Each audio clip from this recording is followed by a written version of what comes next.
You're listening to Overwatch Contenders Daily, your path to daily news, scores, and insights into the Overwatch League stars of tomorrow. Here's your host, LemonKiwi.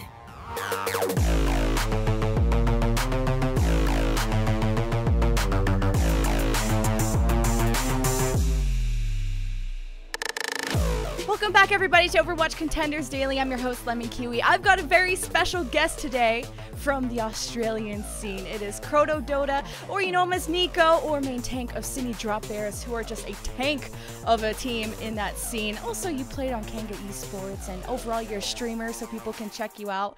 But I wanted to frame this all around getting to know you for people who have never seen you before. So, Chrono, tell me, how did you start playing Overwatch, and what was the start of your career like?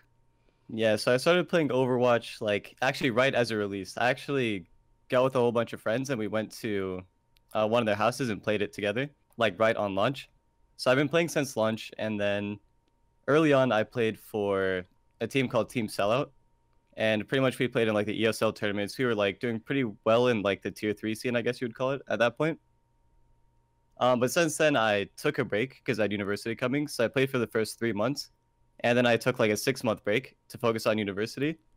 But after that semester of university, I realized that I'm missing out on such a big opportunity by not playing Overwatch. So I just went back into it. So been grinding since 2017, January. Oh, wow. And actually, I got picked up by Team of Snow, actually. So I got back to Overwatch, and then I got picked up for Team of Snow 2 weeks after I started playing the game again. So that was interesting experience. So you were just good right off the bat, 2 weeks, and you already got a team? Yeah, I went from Diamond to top 500 in those 2 weeks, and I got picked up for Team of Snow. So well, yeah, that's the experience quite early a on climb. definitely helped out a lot. Yeah. What was your degree in, and how did you kind of figure Overwatch was the better plan at that point? Yeah, so initially I started with chemical engineering, and I did that for 3 semesters, and then I've been doing computer information systems since then, and I just finished up my 5th semester, so about 3 semesters from graduating. And the thing is, I think, because the thing is for me, I've always wanted to be a pro player, and yeah, I'm a very self-driven and entrepreneurial person, so I know that no matter what, I want to be working for myself and working hard to create something that I'm proud of. Yeah. And I feel like esports for me is a way to do that, while still satisfying my competitive drive, pretty much. And what did your parents think, or at the time, or maybe you're more independent at that time, but to kind of go from school and engineering and all this smart stuff to, I want to be doing gaming for a living? Yeah, it's a big change. The thing is, though, I've been doing esports for a long time. So I've been trying to play competitively since I was 12 years old, since I was first introduced to Counter-Strike Source. So for my parents, it's nothing completely new. They knew that I was probably going to drop out, but that being said, though, they didn't want me to. Right. Early on, though, I would tell my parents, this is when I was 12, 13. I'd tell them I have a match at, let's say, 3 p.m. on Saturday. And what they would do is they would force me to leave my house at 3 p.m. Saturday by going to eat with the family. So they weren't very supportive at first, but nowadays they're definitely pretty supportive. Oh, for sure. Yeah, it was a big change. So you talked about Counter-Strike, and you've been competing for so long in other games. So what other games came before Overwatch? Okay, so yeah, I started off with Counter-Strike Source. That was when I was in about 6th grade in elementary school. And then I went to, after that I played StarCraft, Dota 2, Hearthstone, else am I forgetting? And Counter-Strike Global Offensive. So I guess there's 5 esports titles that I've played. And I played at a decent level in Dota 2, Hearthstone, and now Overwatch. So getting on teams, or more just being high on the rank ladder, or those past 3, yeah. It was playing competitively and being high on ladder. So both of them. And then you settled on Overwatch, or at least for the moment it's Overwatch, and it's going pretty successfully. You arrived in Season 2 Contenders under Kanga, and your team got pretty far in playoffs. So did you, well, I think you told me you never moved to Australia, so why not? Because the thing is, for me, the end goal is to be picked up by an academy team and then going to Overwatch League. So the thing is, obviously, there's more opportunity to be picked up by academy teams if you're living in North America, like I am. Yeah. So because of that, I'd rather stay in North America and play with high ping, while still having the ability to easily transition to academy if someone, asked me to do so. So I think right now staying in NA is definitely the option for me.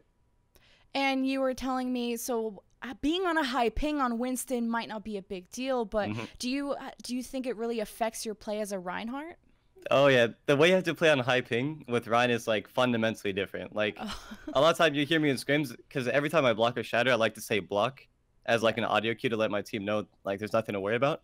So I say block all the time and I still get shattered Oh on no, high ping. you think So you block it's really it. awkward. Yeah, it's really rough actually.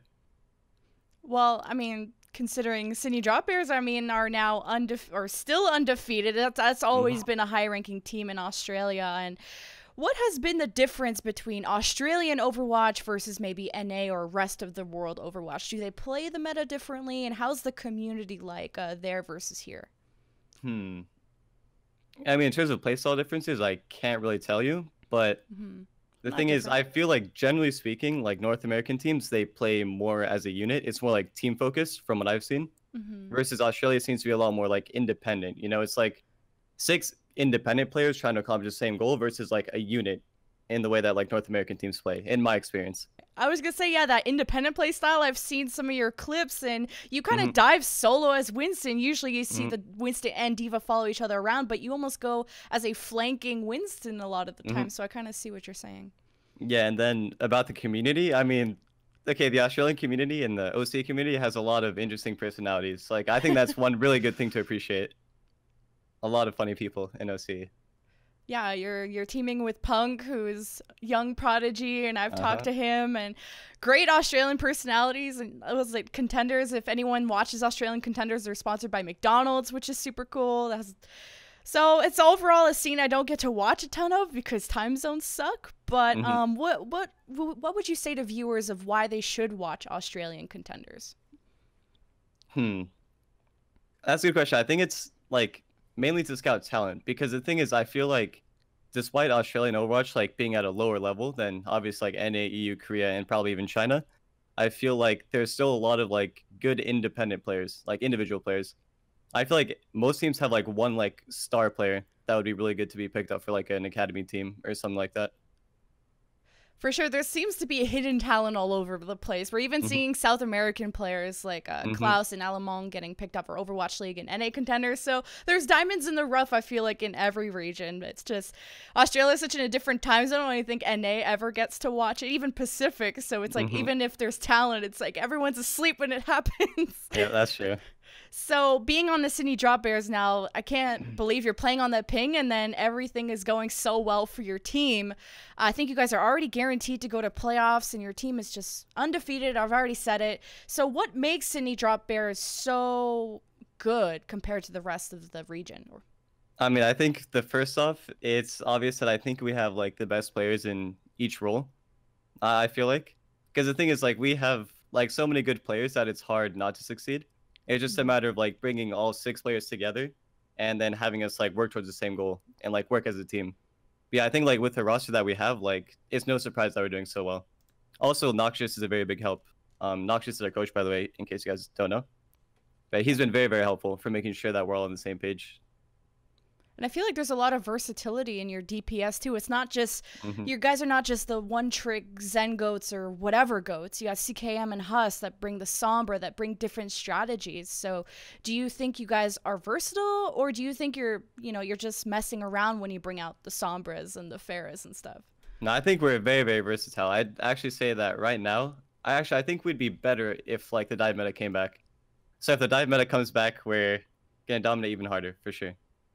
And do you think your well, Zen goats, do you think your goats composition is as strong as other teams, or what is Sydney Drop Bears' weakness at all?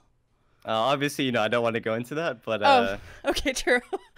Yeah, of course. But I mean, the thing is, we have a lot of individual players, so like whatever weaknesses we do have, I think I'm very confident that we can fix them with Noxious and the coaching staff. Yeah, for sure. Like team play. As long as if one person makes a mistake, it's fine. If the whole team works out this mistake together, then it's a strategy, exactly. right? Yeah, exactly. And I mean, you're seeing more success. Kanga has, made it pretty far in playoffs, and now Sydney Drop Bears is probably in a good route to probably win Contenders all around again. So do you think personally on an individual level, you are Overwatch League ready from the experience you got from Australian Contenders? Or how do you compare yourself to other main tanks in the league? Being realistic, I wouldn't say that I'm Overwatch League ready as a starter, but I feel like I am ready to be one of the best players in academy, and maybe eventually get a two-way contract. But like right now, being entirely realistic, I don't think that I should be a starter for an Overwatch League team, because there's a lot of good main tanks out there. Being realistic, like I said, I am confident that I have like so much potential to grow, and especially given like my personality. So I'm very confident that if I do get onto an academy team, then a two-way contract or an Overwatch League spot is inevitable, in my opinion. And so to reiterate again, what would be your plan on the next 5 years? Like, would you sign with Sydney Drop Bears again, or are you really dead set on something NA Academy like? Yeah, the thing is, I'm very, very set on the academy route into Overwatch League. So if at all possible, I would rather go to an academy team. But that being said, if I don't have other opportunities, I feel like, Sydney Drop Bears is definitely not a poor choice. Well, hey, you guys heard it. Chrono's in NA. Sign the next main tank for him to grow. And hey, maybe he'll... When the dive meta comes back, he seems pretty confident he's one of the better dive tanks. So thank you so much, Chrono, for coming on. It was great to get to know you. Yep. Thanks for having me. Appreciate it. All right, guys. This was Overwatch Contenders Daily. That was Chronodota from the Sydney Drop Bears. And I'll see you guys in the next video.